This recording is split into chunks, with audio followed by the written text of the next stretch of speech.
Para po sa mga organisasyon at mga taong may puso at kakayanan na tumulong, inaanyayahan po namin kayo na tulungan ang mga kapuspalad at mga taong nangangailangan ng medikal at dental na pangangalaga. Kahit po dito kami nakabase sa Bicol, bukas po kami sa pagtulong para sa libreng gamutan sa iba't ibang probinsya.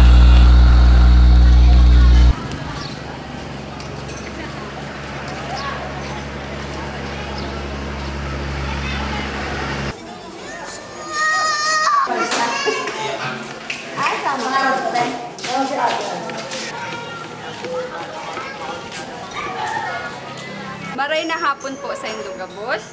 Yaman po kita igdi sa Jesus the Loving Shepherd Christian Church. Baligo po igdi tigigibungon niya na Medical and Dental Mission. Nagsimba po kasi ako dyan sa Jesus the Loving Shepherd. Bali po, baka po ako dyan. Narinig ko po ba yung question din? Anong papagibo mo? Gaw. Mapagabot ka.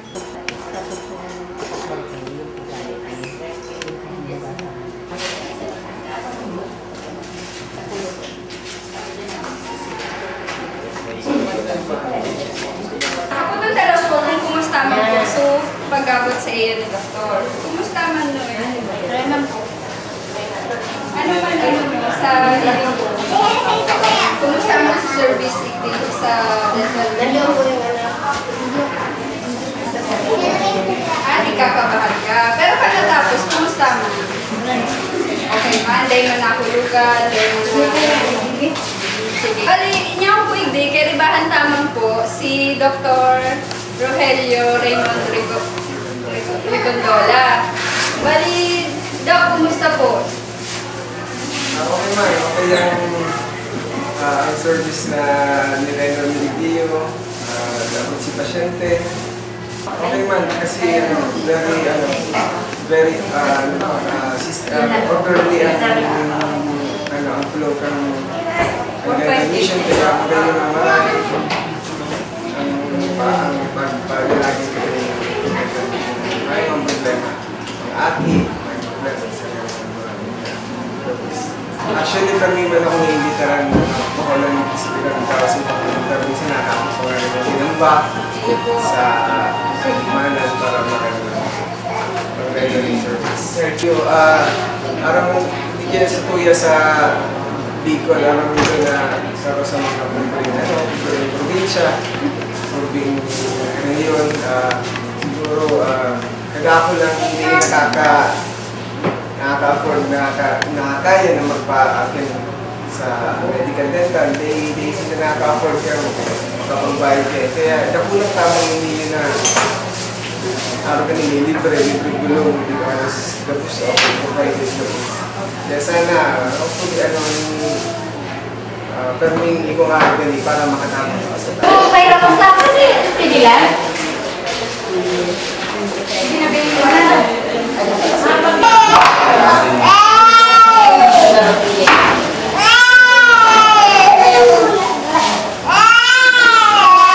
Sa ginibuta pong free medical and dental mission, ano man po ang mga hilang na usually na encounter niyo? The number one is the pneumonia, the upper respiratory illness.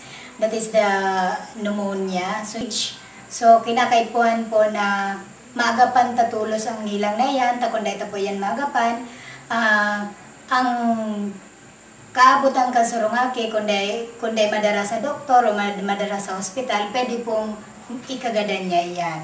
Kung inot na inot ka yan, yung nutritional anemia na nagkukulang sa iron ng mga aki, na nahihiling tang mga aki na namumutla or hindi sila gumaganang kumain. Pangatlo, masyado silang mabagal ang pagtangkad nila or paglaki.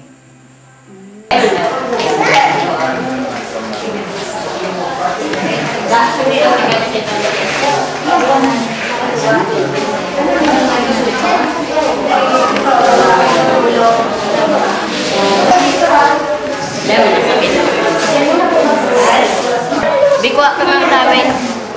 Ay, ano daw hindi? Saka, tissue. Ibahan ta po di si Mrs. Eden Orphan Manel Fapon, saro po sa lisensyadong pharmacist na nag-assist sa medical mission na ginibita. Gusto mi lang pong ihapot sa imo na ano man po ang mga common na mga bulong na tigtatao nindo kang nakaaging medical mission. Inot na inot po dyan ang mga antibiotics, sunod po ang paracetamol, mga vitamina, asin itong mga sa kulog ng hawak asin sa sipon. Iyon po iyan ang mga common na naitaumi sa mga tao. Dakula po ang naging parte ko duman, kumbaga ako ang nag-arise kay itong mga bulong, asin ako ang nagdispensa duman sa mga tao na kumbaga kaipuhan talaga nila ang mga bulong na ito. Halimbawa, kay itong amoxicillin, kung sinda po, na sarap po yan sa antibiotic, kung sinda po mabakal sa butika, mababakal po ito ninda sa presyong mga 95 pesos to 100 pataas po yan. Kung duman po sa medical mission, masasabi ta po na sinda po talaga nakalibre ng bulong. Ano man po namatiyan niyo yan? Ngunyan, ano siya, siguro nagdadangalang nagkaroon sa pneumonia. Kasabi nga ni Doc, dapat na-admit. Kung duman lang sa India, dapat na-admit na. Pagdaay pa ang karakay, hinihog mo niya ng mga duwang alagar. Pag Martes, darang po sa iyo. Nagpapasalamat po ako sa staff kayo ng pag medical mission na inita. Dakulang tabang talaga ini sa munyata. May mag-care talaga. Kung niya ako mag-andyan, mag-diyan. Sa kapatid-isip ko naman, mabanggi na naman niya ako. Dahil na naman kami patuhugon kami ni Doy.